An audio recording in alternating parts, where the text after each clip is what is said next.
저희 집안이 거의 저 몇 번 지난번에 말씀드렸지만 저희 가문은 완전 형제들로만 가득 찬, 남자들로만 꽉 찬 가문입니다. 그래서 저희 큰 댁을 가면은요, 형님이 이제 60이 넘으셨는데 형님부터 쫙쫙쫙쫙 이렇게 서열이 있어요. 쫙. 거의 이제 제가 거의 막내째, 밑에는 몇 안 돼요. 한둘이나 있을까. 쫙 있어요, 이렇게. 남자들만 시커먼 남자들만 있는 집안입니다. 근데 저희도 형제만 둘이에요. 저희 형님은 거기다 아들만 셋. 저희 한민이가 저희가 이남 일녀잖아요. 저희 집에서는 유일한 딸이에요. 딱 저 딸 하나밖에 없어요. 그러니까 저는 남자와 여자는 창조 때부터 다르다. 그걸 믿습니다. 남자애들은 앉잖아요. 이제 성산이나 한 줄을 안 하면 뻣뻣합니다. 진짜 이놈은 무슨 안에 몽둥이를 하나씩 넣고 있는데 뻣뻣해요. 느낌도 없고. 한민이는 딱 앉는 순간요, 그냥 부들부들해요. 이 녀석은. 재질이 다릅니다. 만든 재질. 남자애는요, 좋아해도 가르친 적도 없는데 파란색만 좋아해요. 토이저러스 가잖아요. 우리 성산이나 한주가 고르는 거는 다 총, 칼, 로버트 뭐 이런 거 골라요. 우리 딸은요, 좋아해도 한민이 방은 온통 핑크예요. 한민이 옷도 핑크고. 뭐 핑크를 좋아하라고 한 적도 없어요. 핑크예요. 토이저러스 가서 고르면은 다 목걸이, 반지, 귀걸이.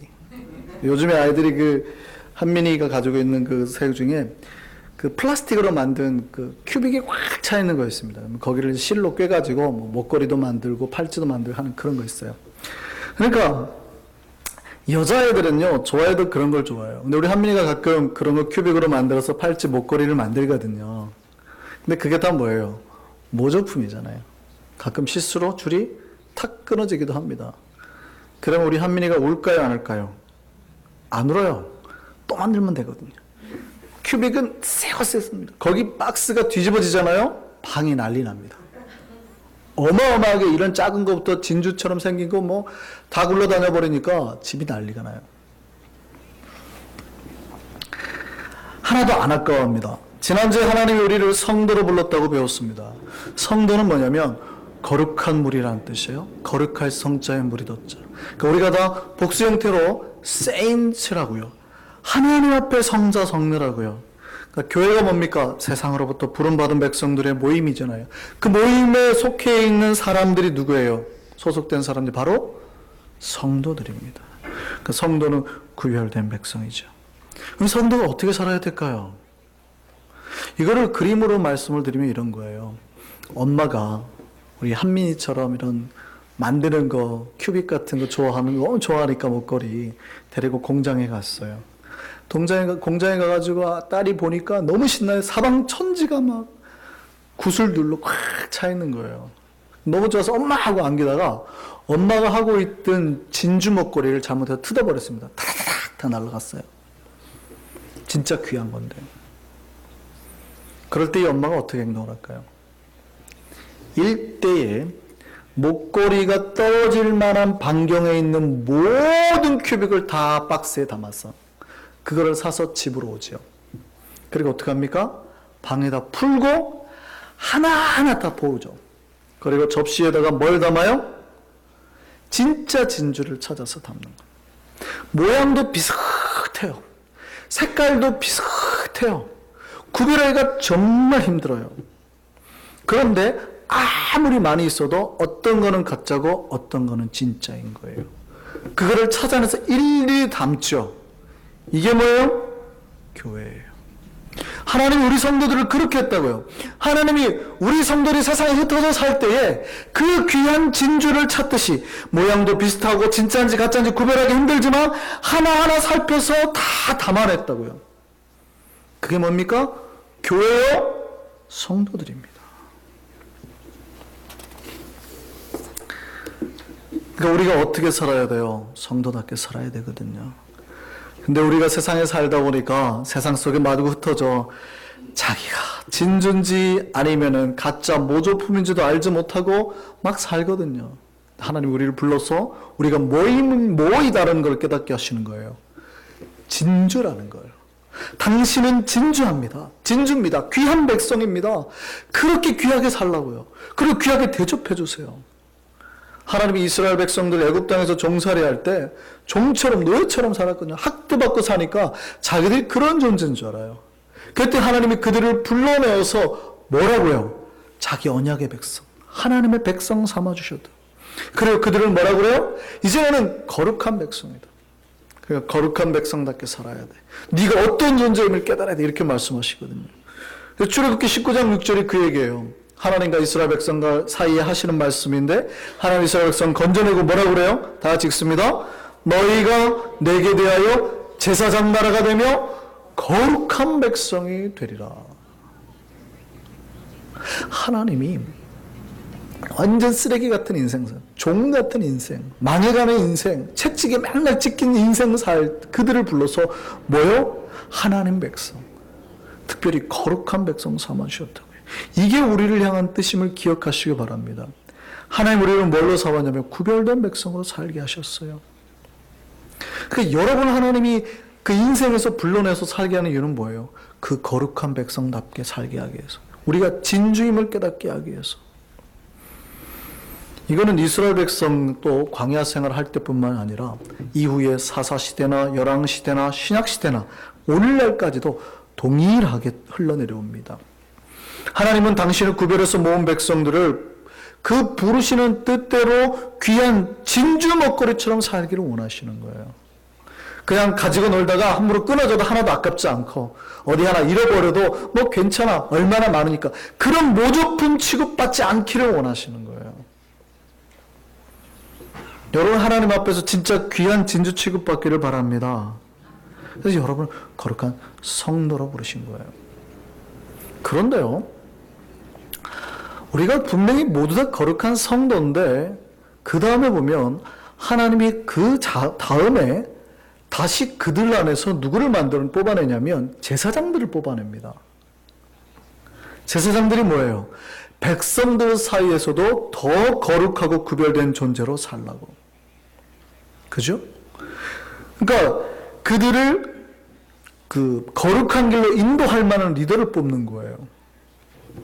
백성들 전체가 거룩하죠. 근데 그들 가운데 또다시 거룩한 자를 또 뽑아요. 그 레위기 8장은 그 이야기예요. 출애굽기에서 거룩한 백성 삼아주시고 레위기에서 누구를 세우고요? 제사장을 세우고. 그래서 그들에 대한 거예요. 레위기 8장 5절에서 9절입니다. 모세가 회중에게 이르되 여호와께서 행하라고 명령하신 것이 이러하니라. 모세가 아론과 그의 아들들을 데려다가 물로 그들을 씻기고 아론에게 속옷을 입히며 띠를 띄우고 겉옷을 입히며 에봇을 걸쳐 입히고 에봇에 장식띠를 띄워서 에봇을 몸에 메고 자 흉패를 붙이고 흉패는 가슴에 붙이는 거죠. 흉패를 붙이고 흉패 우림과 둠밈을 넣고 그의 머리에 자 보세요. 관을 씌우고 그 관 전면에 금 패를 붙이고 곧 거룩한 관이라 여호와께서 모세에게 명령하신 것과 같았더라. 지금 여기에 누구를 세우는 거예요? 제사장을 세우는 거예요. 하나님은 제사장을 통해서 거룩한 백성이 항상 어디에 살도록 거룩한 곳에 살도록 거룩하게 행하도록 그들을 이끄는 본이 되는 사람을 만든 겁니다. 뿐만이 아니라 오늘 민수기를 보면 그러니까 지금 출애굽기 레위기 다음에 바로 민수기죠. 저희가 지금 민수기 강의를 오랜만에 다시 시작했습니다. 민수기 3장을 보면 제사장들에서 끝나지 않고 다시 또 레위인을 세웁니다. 민수기 3장입니다. 보라, 내가 이스라엘 자손 중에서 레위인을 택하여 이스라엘 자손 중에 태를 열어 태어난 모든 자를 대신하게 하였은즉 레위인은 누구 거라? 내 것이라. 처음 태어난 자는 다 내 것이면 내가 애굽 땅에서 그 처음 태어난 자를 다 죽이던 날에 이스라엘의 처음 태어난 자는 사람이나 짐승을 다 거룩하게 구별하였음이니 그들은 내 것이 될 것임이니라. 나는 여호와이니라. 무슨 말인지 아시겠어요? 하나님이 제사장뿐만 아니라 또 거룩하게 주의 일을 하게 할 사람으로 레위인을 세우는 겁니다. 이 사람들이 하는 역할이 뭡니까? 하나님의 원래 거룩한 백성이에요. 근데 이 백성을 더욱더 어디로 이끌어요? 하나님의 거룩의 길, 거룩하게 사는 길로 제사장과 레위인들이 하는 거예요. 근데 제사장과 레위인은 일반인보다 훨씬 더 거룩한 삶을 요구했죠. 근데 단지 제사장과 레위인에게만 거룩한 삶을 요구하려고 했던 게 아니고 하나님은 이스라엘 백성 전체가 이런 거룩의 삶을 살게 하기 위해서 그들을 뭘로 세운 겁니까? 리더로 세우고 본이 되게 하신 거예요. 그러니까 이 거룩이 단순히 제사장 레위인들만이 아니라 구별된 거룩한 백성, 하나님 부른 백성 전체가 그렇게 살게 하기 위함이라고요. 그런데요, 여기에서 끝나지 않고 오늘 이제 본문은 하나님은 나실인에 대해서 말씀하고 계십니다. 나실인은 누구냐면요, 제사장이나 레위인들이 아니라 평신도입니다. 평신도예요. 평신도 중에서 더 하나님 앞에 구별되어 살기를 원하는 사람, 헌신하기를 원하는 사람을 지칭하는 말입니다. 이들은 그래서 자기 스스로가 제사장처럼 심지어는 그들보다 더 엄격하게 구별되어 살기를 원하셨고, 날 때부터 나실인 사람이 있고 스스로 헌신해서 나실인 사람이 된 사람이 있어요. 나실인의 히브리어 뜻은 나지르입니다. 나지르는요, 분리하다, 절제하다 이 뜻이에요. 그러니까 세버 이거죠. 세버. 한국에 가면 세브란스 병원 있잖아요. 그 세브란스가 뭘까요? 사람 이름이지만 외과 수술, 그죠? 잘라내는 사람 이런 거잖아요. 세버하는 거, 잘라내는 거, 절단해내는 거 그런 거예요. 나지르가 그런 뜻이에요. 그러니까 나시르는 특정 기간 동안에 평생토록 하나님을 섬기기로 서원을 한 사람, 아니면 특정 기간 동안이나 평생토록 하나님을 위해서 살기로 서원한 평신도들입니다. 나시르는요, 일반 제사장보다 훨씬 높은 차원의 헌신과 계명 준수가 요구됐습니다. 원래 유대인들은 포도주를 마시죠. 유대인들은 포도주를 마십니다. 왜냐하면 거기는 대부분 석회암 물이기 때문에 일반 물을 마시면 다 석회수라서 굉장히 위험하죠. 그래서 대부분 와인을 많이 마십니다. 먹을 때. 그런데 제사장들은요, 성전에서 일하는 동안에는 포도주가 금지됩니다. 그러니까 마실 수가 없어요. 물론 뭐 나가면 마실 수 있고. 근데 나실인에 서원하는 사람은 평신도라도 절대 그 기간 동안에는 포도주를 마시면 안 됩니다. 심지어는요, 포도의 씨, 껍질, 건포도도 안 됩니다. 포도 자체도 안 돼요. 그냥 생포도 열매를 먹어도 안 돼요. 이 평신도 나실인에 대한 요구사항은요, 일반 제사장보다 훨씬 높은 수준을 요구합니다.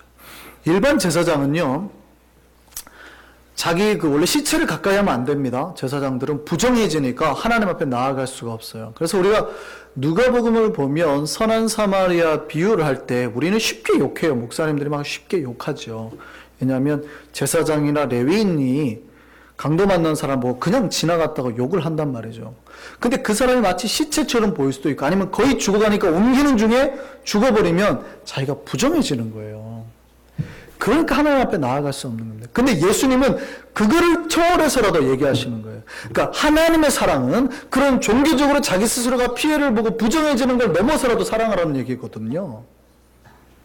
어쨌든요, 제사장은 그렇게 시체를 가까이 하면 안 됩니다. 그런데 예외가 있어요. 자기 부모나 형제가 죽을 때는 시체를 가까이 할 수 있습니다. 그러니까 내가 가서 직접 우리 부모님 염해도 괜찮다고요, 제사장은. 그런데 대제사장은 안 돼요. 이스라엘 백성 전체 중에서 유일하게 딱 한 사람 있죠.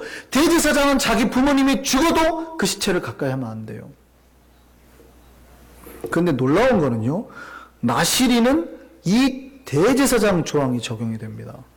하나님 앞에 내가 나실인으로 살겠다 그러면 자기 부모님이 돌아가셔도 시체를 가까이 하면 안 돼요. 얼마나 엄격한지 아시겠죠.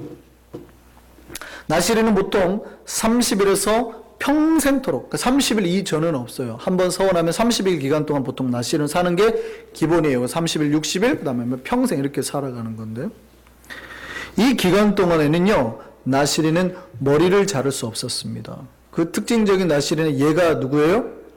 삼손이죠. 그래서 삼손은 그래서 머리를 안 자른 거예요. 삼손은 나실인이라서. 일반적으로 유대인 남자들은 다 머리가 짧아요. 근데 나시린은 깁니다. 그러니까 머리가 기르는 사람을 보면 뭔 줄 알아요? 아, 저 사람 지금 하나님 앞에 나시린으로 살고 있구나. 이걸 알 수 있게 되는 거죠. 나시린은 머리를 자르면 안 되는데요. 독특한 건 재밌는 거는 머리가 잘못하고 빗질하다 보면 머리가 빠지기도 하고 끊어지기도 하잖아요. 나시린은 법조항이 빗질하면 안 되는 거예요. 혹시 우연이라도 머리 손상되지 않게 해서. 또요. 아까 제가 대제사장 볼 때 대제사장이 머리에 관을 쓰고 앞에다 금패를 두른다 그랬잖아요. 그 여기다 사실은 글씨가 이렇게 새겨지거든요. 뭐라고 새겨질까요? 대제사장이 하나님 앞에 나올 때 가장 최고로 조심해야 되는 게 뭐예요? 뭐라고 써 있다고요? 여호와께 성결 이렇게 써 있어요. 제사장으로서 하나님 앞에 나아갈 때 1번적으로 조심해야 될 게 여호와께 성결이거든요. 이 여호와께 성결이라는 히브리어가 네제르입니다. 근데 아까 나시린이 뭐라고요? 나지르라 그랬죠. 놀랍게도요. 대제사장이 하나님 앞에 받은 말씀과 어원이 같아요. 그러니까 나시린이 어떻게 살아야 돼요? 거의 대제사장처럼 그 대제사장처럼 살아가는 것을 모토로 하나님 앞에 부름받고 그렇게 사는 사람들이라고요. 여기서 한번 생각을 해보겠습니다. 하나님은 분명히 우리를 성도라고 그랬잖아요. 우리를 불러서 모두 다 거룩한 백성으로 살게 하셨잖아요. 그러니까 우리가 이미 성도된 게 맞다고요. 여러분이 하나님과 언약을 맺어서 우리가 거룩한 백성 된 게 맞잖아요. 근데 왜 구태 하나님은 거기서 대제사장을 뽑고 제사장을 뽑고 뭐 레위인도 만들고 심지어는 평신도들 중에서 막 대제사장처럼 막 나시린처럼 살게 만들어요? 왜요?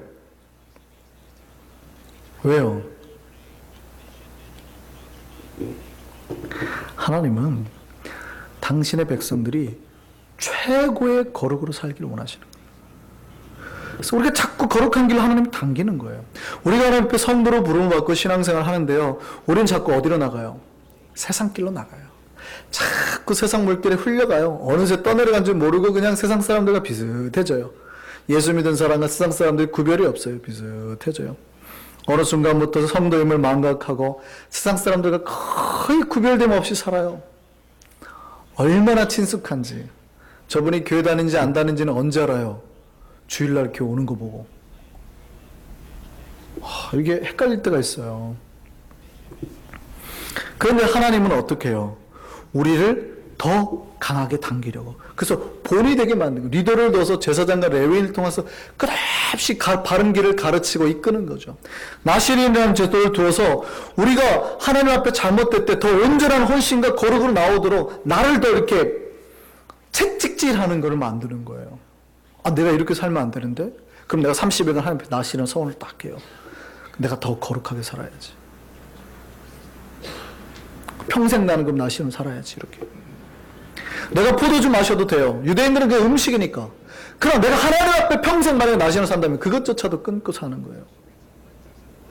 그러니까 하나님은 우리를 뭘 바라시는 거예요? 거룩한 백성으로 살기를 바라시는 거예요.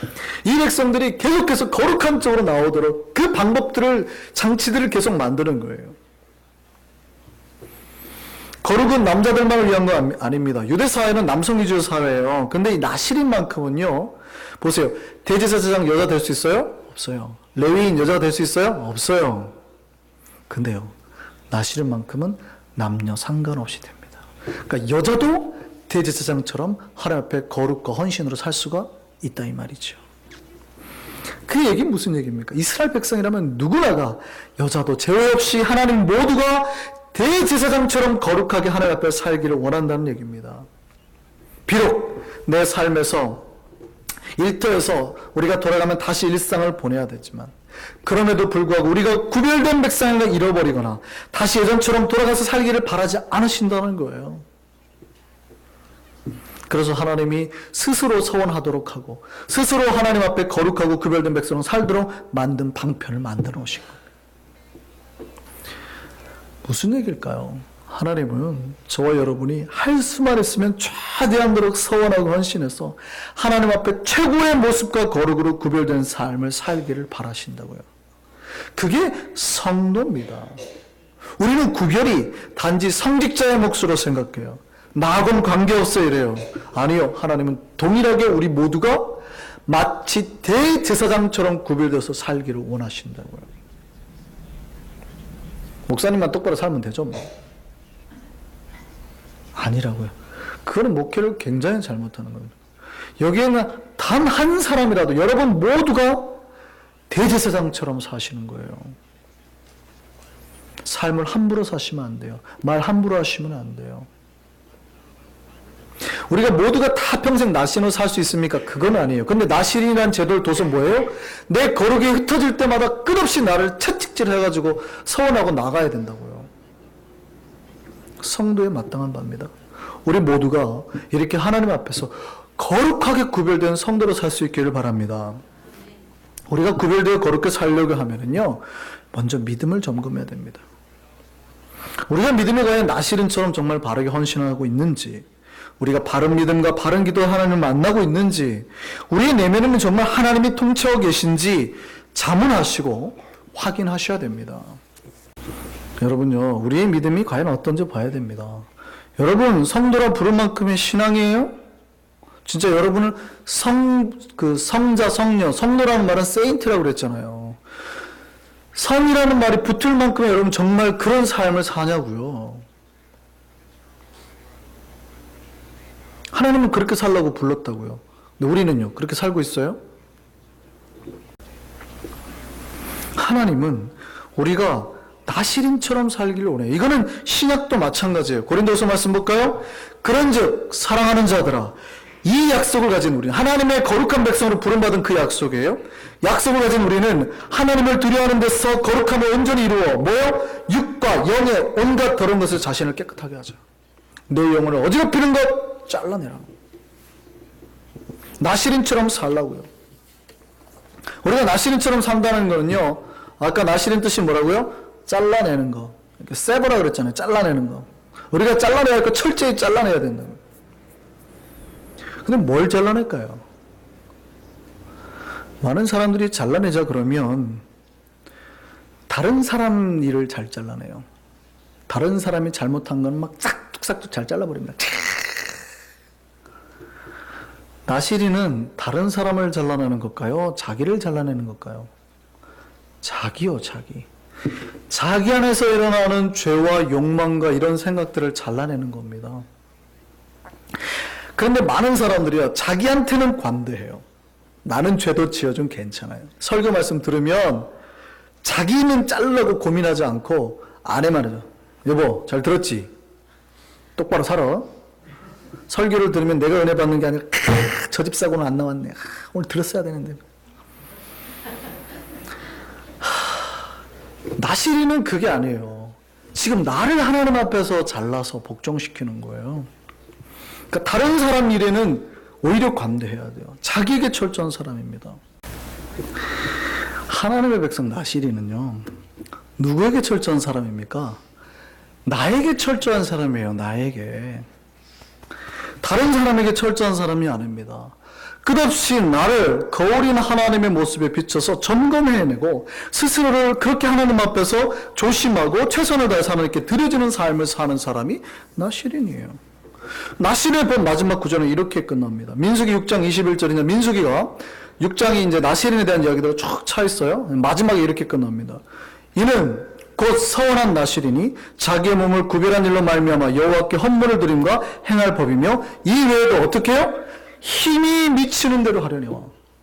나시린은 원래 하나님의 법이 정한 대로 하는 거예요. 그런데 할 수만 있다면 내 힘이 되는 대로 내 스스로가 최선을 다해서 할 수 있는 건 다 하라고요. 내 힘이 미치는 대로 하라고요. 이게 성도의 마땅한 바입니다. 여러분이 할 수 있는 대로 하나님 앞에 헌신할 수 있어요? 하시라고요. 내 인생을 바쳐요? 하시라고요. 근데 헌신할 기회가 있으면 헌신은 옆집이죠. 우리 집은 가장 마지막 순서입니다. 어떻게 해서든지 헌신할 기회가 있으면 순서는 옆집부터 쫙, 우리 집은 제일 마지막. 그러니요, 잘 보세요. 복은 앞에서 다 받아가요. 남는 건 뭐예요? 부스러기밖에 없어요.